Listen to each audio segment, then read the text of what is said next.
or stranger. So he said, man, the hell with that. I'm not going to the strange life. And here it says what? Was gone over to the life of the heathens. Alright?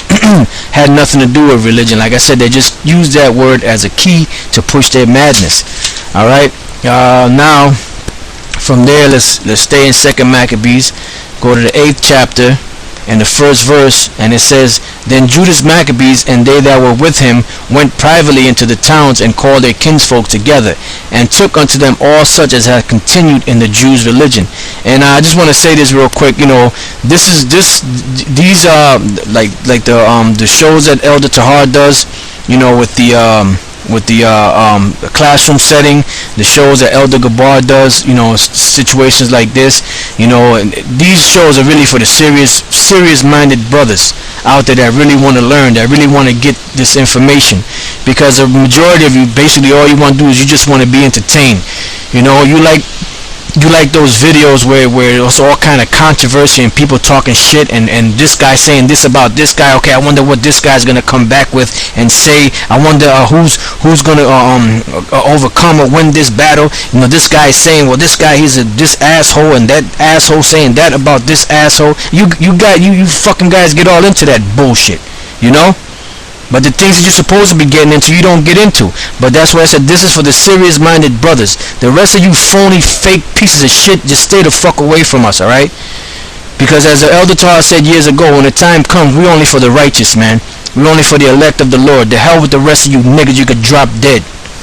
I just had to say that. Anyway.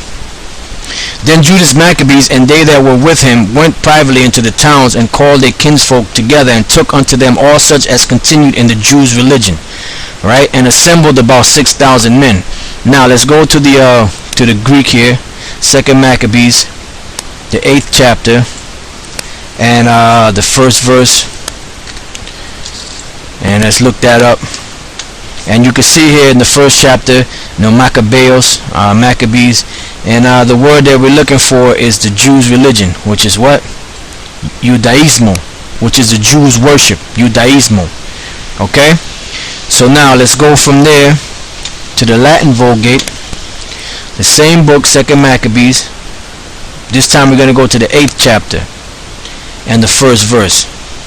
And what does it say here? Judaismo. Judaismo. Alright? Now, let's go from there back to the English. We're still in the same book. We're just hitting a few words here in this book that deal with the word religion in the English. So this is 2nd Maccabees chapter 14 verse 38. And it says what? It says, For in the former times, when they mingled not themselves with the Gentiles, he had been accused of Judaism, and did boldly jeopard his life and his body and life with all vehemency for the religion of the Jews. Alright, so now let's go from there. Let's go to the Greek here, 2nd Maccabees chapter 14, and this is verse 38. Let's see what it says here, because you got it several times. Here we go. Judaismo and Judaismo, which is the Jews' worship. Alright, the Latin, let's just hit it real quick. 2nd Maccabees 14 and verse 38. And what do we have here? Judaismo.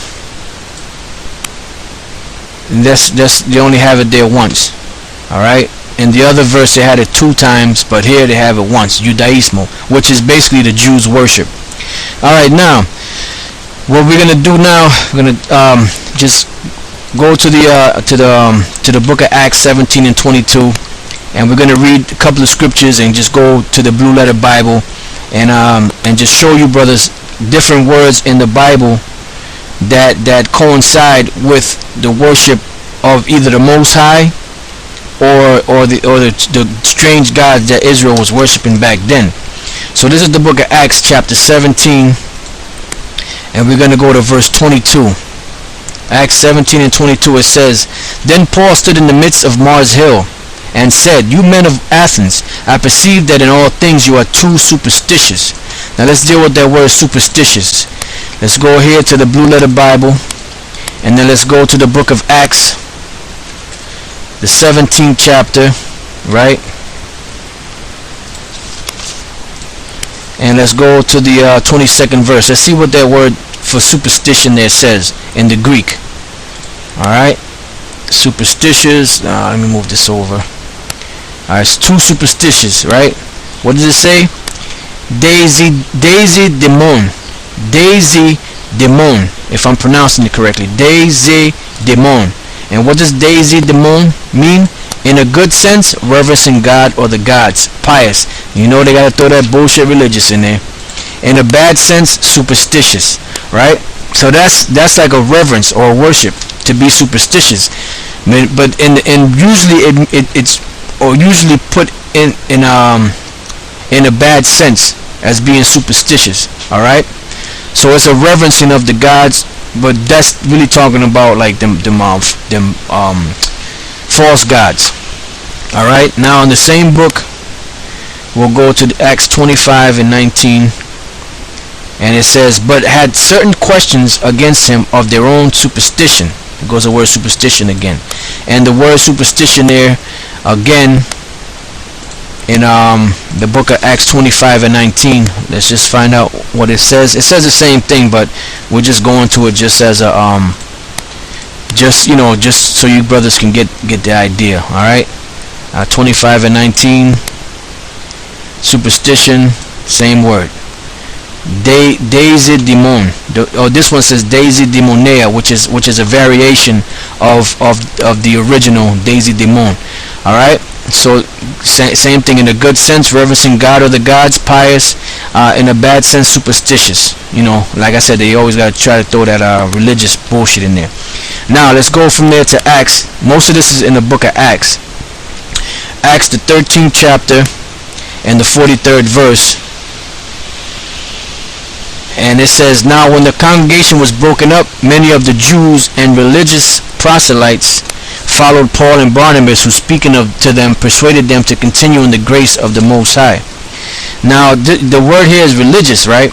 But let's find out what it says in the Blue Letter Bible for the word religion. There in that chapter of Acts 13 and 43. All right, let's see what it says. It says, here we go. Religious, right? The word religious there is sibo. Sibo. Now what does the word sibo mean? To revere, to worship. So you know, it's just like I said, it's a play on words. So the word sibo is to revere or to worship. But here in the English they have the word religious. Right? Now let's go from there real quick to the book of 1 Timothy chapter 2 verse 10. 1 Timothy 2 and 10. And before we end this session, after a couple more words, I just want to hit this one couple of points. One is in the Harper's Bible Dictionary, and the other one's in the beginning of this Bible that we have, that we got from the Jehovah's Witness. So 1 Timothy 2 and 10 says, "But which becometh women professing godliness with good works." Now let's see what it says in the Blue Letter Bible there for godliness. All right, 1 Timothy chapter 2 verse 10. And what do we have here in the Greek? Godliness, theo sebia. Remember, sebo meant worship, but this is theo. The word theo is God or the Most High, and sebia is to worship or to worship the Most High. So that's godliness, reverence towards the Most High's goodness. All right. Now let's go from there to the book of